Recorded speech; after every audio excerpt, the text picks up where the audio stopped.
Welcome to Our Girl Relationships. We talk about the problems people face in their day-to-day lives. Let's start with the video. I've known my sister-in-law, Evelyn, all my life since we've lived in the same small city since childhood. It wasn't even until the senior year of high school that I began dating her brother, my now husband, but still, living in the same small city, going to the same school, sharing some of the same clubs, I've known Evelyn and how she's been all my life. She's always been the carefree, loud, outgoing, extroverted, life of the party kind of girl. Ever since a young age, she ran away from commitments, responsibilities, stress, and burdens of life. This personality of hers was admirable to everyone until adulthood hit.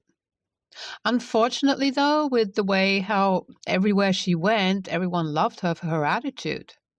The fact that my in-laws were rich, very rich, they spoiled her rotten and just generally all throughout her life. Everyone around her thought she was cool and fun. This made her the popular girl who could make people do things for her.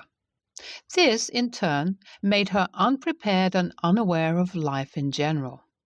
It was in college itself that the commitment-hating Evelyn fell in love and started dating her boyfriend, now husband, Garrett, who was sort of the worst version of her. You can only imagine where this led them. They started living the life of the party, completely abandoned their education, and became the kids who made being popular, drinking, and partying their entire personality. We all sort of know how things go for kids like them.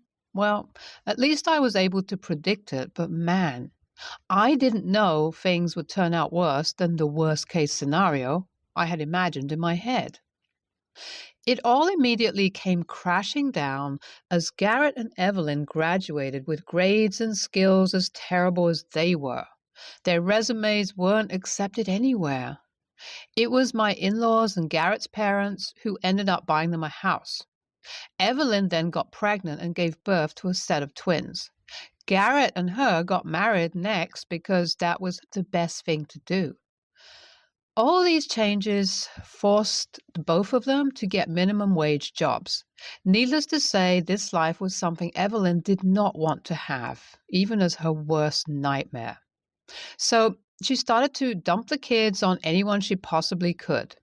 Me, my mother-in-law, her cousins, her friends, everyone. Of course, no one wanted to put up with that, though, and eventually Evelyn was put into place as everyone told her that no one was interested in looking after her kids, except for my mother-in-law, who in turn would constantly shame anyone who refused to look after the kids. I was my mother-in-law's first target, though, because the three of us lived extremely close and her ego just couldn't handle the fact that finally there was someone who was taking a stand against her princess and making her function as a normal adult. This time was no different. After 3 years of the twins being born, my mother-in-law decided to give her and my brother-in-law a vacation package because the poor girl deserved to rest. My mother-in-law, who herself was going on a trip with her friends along with my father-in-law, decided on her own that I was going to be the designated babysitter.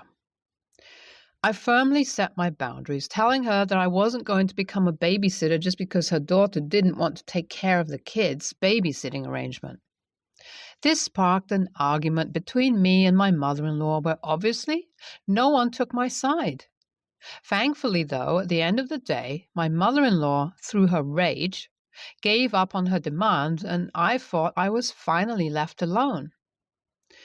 Well, that was far from the case, and I found out about it all exactly 2 days after Evelyn and Garrett had left for their vacation. I was at work when I received a call from the CPS. The fact that CPS had called me made me slightly nervous. I mean, what would be the reason that they'd call a person with no kids? I answered the call with a million thoughts in my mind and with nervousness creeping up on me, but I didn't know that it was what they were going to tell me that would have me sweating even more in anxiety. The moment I received the call, they asked me my name. The moment I confirmed that I was the person they were looking for, They told me that I had to drive over because apparently Evelyn's kids were in great danger and she wasn't answering anyone's calls. I was shocked. I immediately began questioning them, but they didn't answer me and just asked me to drive over to her place. Something about that just made me more anxious. I knew I had no option though, so I just drove over to Evelyn's place and was horrified to discover that the kids were left in the house with absolutely no adult supervision on them. The CPS officer informed me that it was the neighbor, my friend from high school, who had given them my number after Evelyn, Garrett, and my in-laws refused to answer the calls. I was dumbfounded as the officer went on to reveal that the kids were not only left behind, but with absolutely no food and water to take care of themselves. It took the neighbors 2 days to realize that the kids were left behind as they had started crying a lot. My heart broke for them. The CPS asked me if I'd be interested to take in the kids. I immediately knew I wanted to, but also knew if I took them in, it would just be a sign for Evelyn, my in-laws, and everyone else that I'm some sort of doormat that they can just walk all over. So I told them no and directed them towards a couple of Evelyn's cousins who would take her in. Thankfully, one of them has, and I've sent them over some money so that they can keep the kids well dressed and fed. I guess that's not enough for Evelyn and everyone else, though, because ever since Evelyn, Garrett, and my in-laws finally decided to open their eyes and check out their phones, they haven't stopped giving me shit for not checking up on the twins earlier and for letting the CPS know what was happening. Even my husband, who is usually neutral, has openly expressed his disappointment in me, and now I just don't know what to do. Was I the a-hole? I've moved out of the house because I was truly astounded at how much entitlement people in this household have in them. My husband and I got into this huge argument as Evelyn barraged into my house the day she returned home from her trip, screaming at me for taking her kids away from her. She started weeping her crocodile tears and was enough to melt away my husband, Peter, who then jumped on me and berated me some more, telling me that apparently it's me who should have taken the blame and told the CPS officer that the kids were left behind by me because I was trying to run some errands. Arguing with my husband that day felt like I was arguing with some version of my mother-in-law. It was then I knew I didn't want to live a life that revolved around Evelyn and her inability to grow up, and I told that to Peter, who got even angrier because apparently his princess of a sister doesn't deserve to be around people like me. That was the point that I realized truly how delusional this man and his entire family was. I didn't utter a word after that, simply just packed my bags and drove myself to my parents' place where I'm living right now. My parents are completely on my side and are as shocked and disgusted at Peter's behavior as everyone else is. They believe he's just as childish as my in-laws, and honestly, although I'm late to the party, I think my eyes have slowly started opening to that as well. I guess Peter realized how I wasn't playing when I said that I was done with him and his family because he's now started to blow up my phone with apologies. My mother-in-law and Evelyn have sent me the fakest of apologies too, with Garrett and his texting abilities of a college student sending me something along the effect of, "Chill out." I don't want to chill out, though.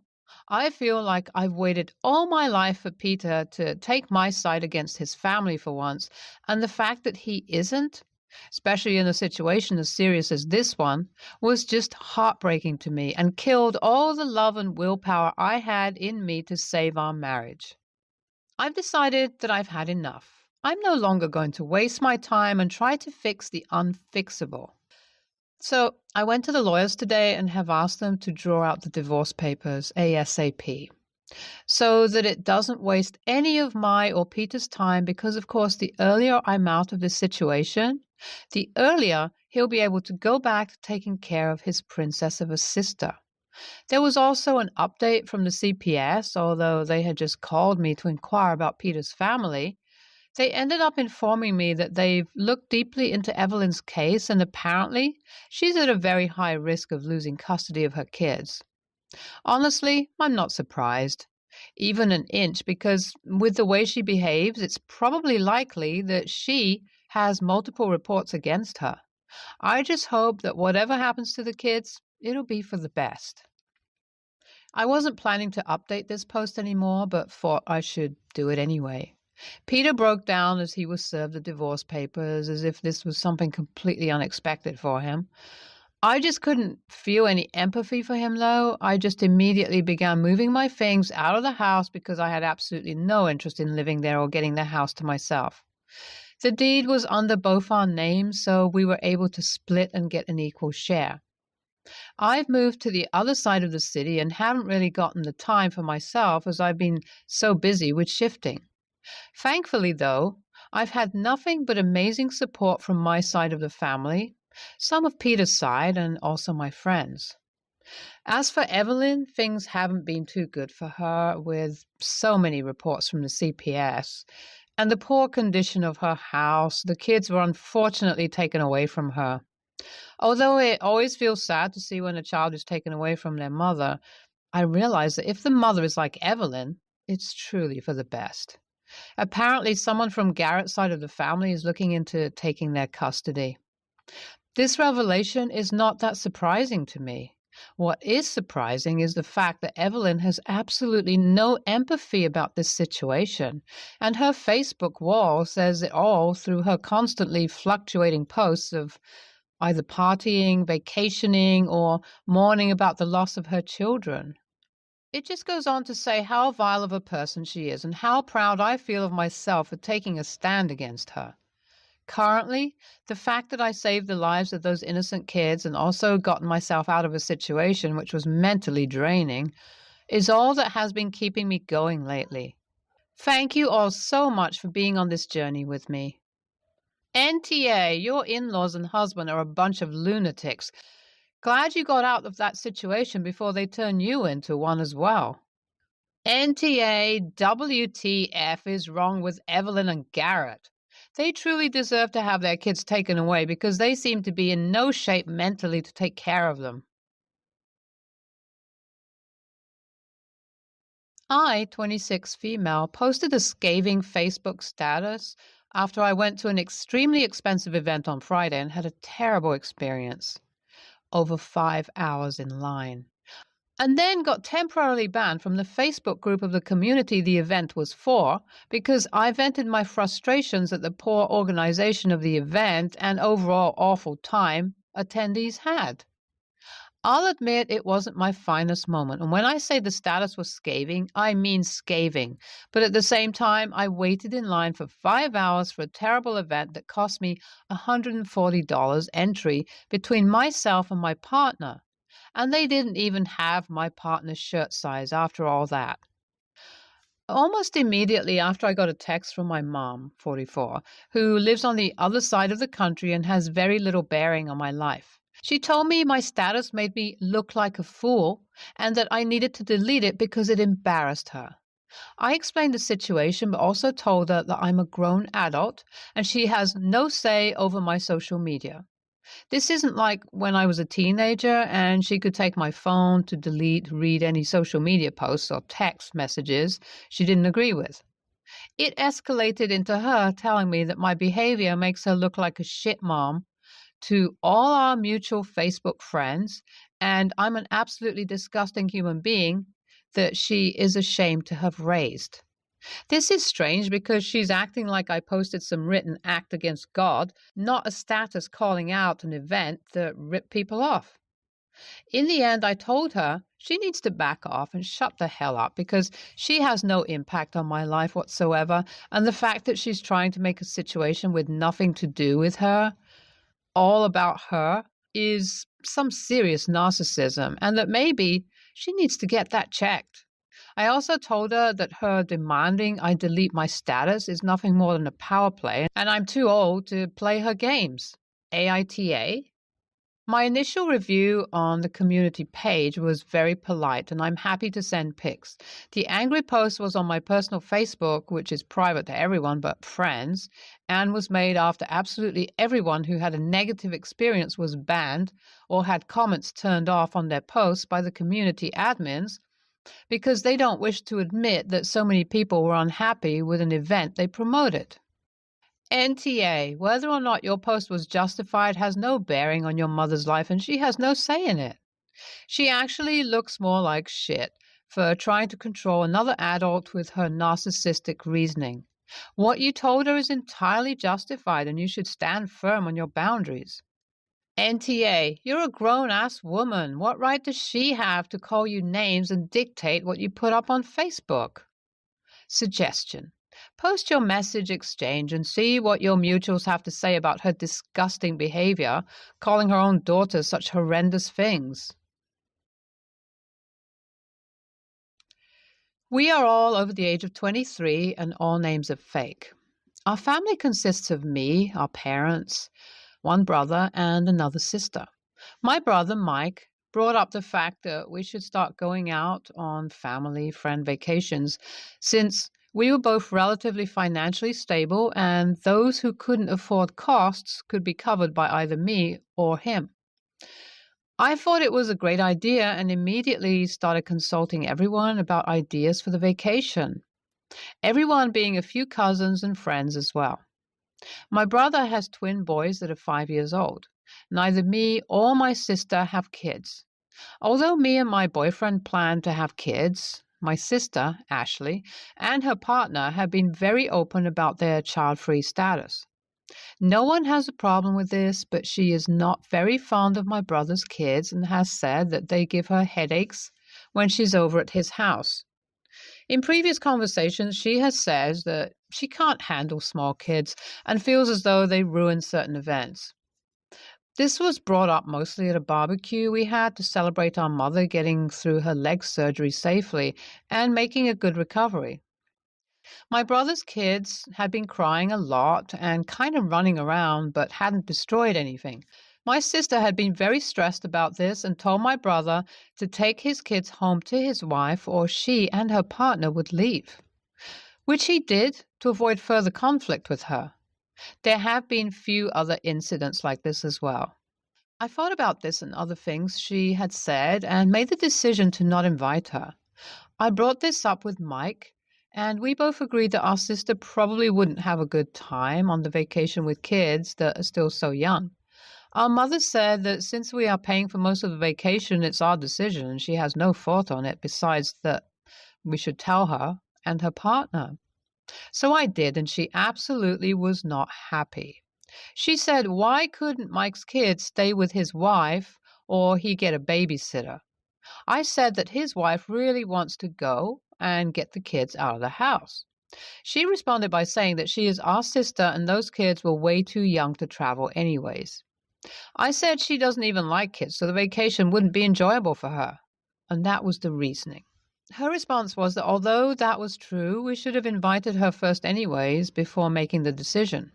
I asked her why we would invite her just for her to turn down the invite.